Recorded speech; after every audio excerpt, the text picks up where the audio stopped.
ದಕ್ಷಿಣದಲ್ಲೊಂದು ಬಣ, ಉತ್ತರದಲ್ಲೊಂದು ಬಣ. ಬಿಜೆಪಿಯಲ್ಲಿ ಸ್ಫೋಟವಾಯ್ತಾ ಅಸಮಾಧಾನ. ಮೈಸೂರು ಚಲೋದಲ್ಲಿ ಪ್ರೀತಂ ಗೌಡ ಮಿಣ.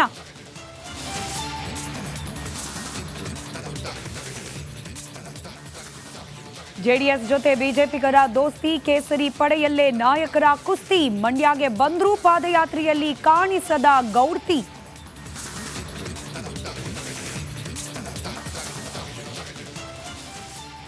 ಸಿಎಂಗೆ ಪ್ರಾಸಿಕ್ಯೂಷನ್ ಅಪಾಯ ಫಿಕ್ಸ್.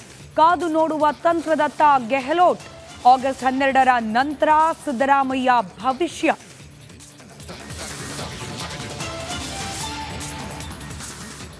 ಸಿದ್ದು ವಿರುದ್ಧ ಸೆಡ್ಡು ಹೊಡೆದವರಿಗೆ ಸಂಕಷ್ಟ. ಟಿಜೆ ಅಬ್ರಹಾಂ ವಿರುದ್ಧ ಚಾರ್ಜ್ ಶೀಟ್ ಸಿದ್ಧ. ಸರ್ಕಾರಕ್ಕೆ ಸವಾಲೆಸೆದ ಆರ್ಟಿಐ ಕಾರ್ಯಕರ್ತ.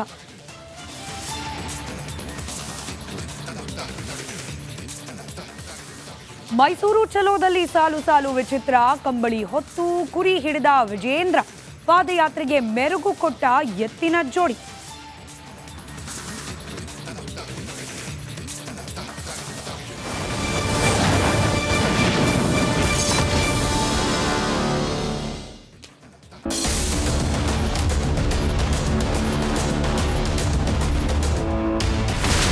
ಇಲ್ಲಿರುವಂತ ಈ ಒಂದು ಗುಡ್ಡ ಕುಸಿದ ಪರಿಣಾಮ ಯಾವ ರೀತಿಯಾಗಿತ್ತು ಅಂತಂದ್ರೆ, ಗಂಗಾವಳಿ ನದಿ ಪಕ್ಕದಲ್ಲಿರುವಂತಹ ಉಳುವರ ಎನ್ನುವ ಗ್ರಾಮ ಸಂಪೂರ್ಣವಾಗಿ ಇವತ್ತು ನಾಶ ಆಗಿದೆ. ಮನೆ ಮಠ ಏನಿಲ್ಲ, ಎಲ್ಲ ಹೋಗ್ಬಿಟ್ಟಿದೆ. ಇವತ್ತು ರಿಪಬ್ಲಿಕ್ ಕನ್ನಡ ಮಾಡಿದಂತಹ ಒಂದು ವರದಿಯಿಂದಾಗಿ ಎಚ್ಚೆತ್ತುಕೊಳ್ಳುವಂತ ಕೆಲಸ ಸರ್ಕಾರ ಮಾಡಿದೆ, ಸಚಿವರು ಕೂಡ ಮಾಡಿದ್ದಾರೆ. 2 ಗಂಟೆಗೆ ಸುದ್ದಿ ಮೂಡಿಸಿದ್ದು 6 ಗಂಟೆಗೆ ಎಲ್ಲ ಸಚಿವರು ಮಿನಿಸ್ಟರ್ ಎಲ್ಲ ಬಂದು ಇಲ್ಲಿ ನೋಡೋಗಿದ್ದಾರೆ. ಎಲ್ಲಾ ಜನರಿಗೂ 1,20,000 ಮತ್ತೆ ಅವರಿಗೆ ಮನೆಗೆ 5 ಲಕ್ಷ. ಈ ಸುದ್ದಿಯನ್ನ ಎಲ್ಲ ಒಂದು ಅಧಿಕಾರಿಗಳಿಗೆ ಮೂಡಿಸಿದ್ದಕ್ಕಾಗಿ ರಿಪಬ್ಲಿಕ್ ಕನ್ನಡ ಟಿವಿಗೆ ಧನ್ಯವಾದ ಹೇಳಿ ಇಷ್ಟಪಡ್ತೇವೆ. ಮನೆಯೂ ಕೊಡ್ತೇವೆ, ಮಕ್ಕಳ ಶಿಕ್ಷಣಕ್ಕೆ ತೊಂದರೆ ಆಗದೆ ಇದ್ದಂಗೆ ಹೆಲ್ಪ್ ಮಾಡ್ತೇವೆ. 1,20,000 ಮನೆ ಯಾರ್ದ್ರ ಡ್ಯಾಮೇಜ್ ಆಗಿದೆ ಅದನ್ನ ಕೊಡ್ತೀವಿ ಅಂತ ಒಪ್ಕೊಂಡಿದ್ದಾರೆ. ನಮ್ಮ ಕಷ್ಟಕ್ಕೆ ನೀವು ರಿಪಬ್ಲಿಕ್ ಕನ್ನಡದವರಾದಂತ ನೀವು ನೆರವಾಗಿರ್ತೀರ ನಾವು ನಂಬಿದ್ದೇವೆ. ಅವರಿಗೆ ಸೂರನ್ನ ಕಲ್ಪಿಸಿಕೊಡೋವರೆಗೂ ಕೂಡ ರಿಪಬ್ಲಿಕ್ ಕನ್ನಡ ಅವರಿಗೆ ಧ್ವನಿಯಾಗಿ ನಿಲ್ಲುವಂತ ಕೆಲಸವನ್ನ ಮಾಡುತ್ತೆ.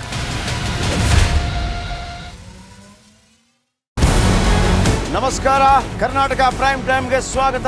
ನಾನು ಜಯಪ್ರಕಾಶ್ ಶೆಟ್ಟಿ. ಇಡೀ ಕರ್ನಾಡು ಇವತ್ತು ರೆಬೆಲ್ ಆಗಿ ನಿಂತಿದೆ.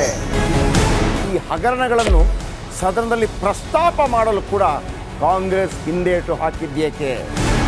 ನಿಮ್ಗೆ ಸಂಬಳ ಅದಕ್ಕೆ, ನಿಮಗೆ ವಾಹನ ಅದಕ್ಕೆ, ನಿಮಗೆ ವೆಪನ್ ಅದಕ್ಕೆ, ನೀವು ಅದನ್ನು ಸೆರೆ ಹಿಡಿಬೇಕಾಗಿತ್ತು. ನೀವು ವಿದ್ಯುತ್ ಬರ ಇದೆ ಅಂತ ಹೇಳ್ತಾ ಇದ್ದೀರಿ, ಎಲ್ಲಿ ಬರ ಇದೆ ನೀವು ಹೇಳಬೇಕು. ಪಾಕಿಸ್ತಾನ್ ಆಕ್ಯುಪೈಡ್ ಕಾಶ್ಮೀರ್ ಅದು ಎಂದೆಂದಿಗೂ ನಮ್ಮದು. 40 ಮೆಷಿನ್ಗಳು ತಂದಿತ್ತು ನೋಟ್ ಎಣಿಸುವುದಕ್ಕೆ, ಅದೇ ಹಾಳಾಗಿದೆ. ಮಥುರಾದ ಗಲಾಟೆ ಇದೆಯಲ್ಲ, ಅದು ಸ್ಥಳೀಯವಾಗಿ ಕೂತು ಪರಿಹರಿಸಬಹುದಾದಂಥ ಕಾನೂನಿದೆ. ಗ್ಯಾರಂಟಿ ಯೋಜನೆಯಿಂದ ನಷ್ಟ ಆಗಿದೆ, ಲಾಭ ಆಗಿದೆ, ದಯವಿಟ್ಟು ಹೇಳಿ. Dawood Ibrahim most wanted criminal ಯಾವಾಗಾದ ಅಂದರೆ ಇಲ್ಲಿ ತನಕ ಭಾರತ ದೇಶದಲ್ಲಿ ಓರ್ವ ದಲಿತ ಪ್ರಧಾನಿಯಾದಂಥ ಇತಿಹಾಸವೇ ಇಲ್ಲ.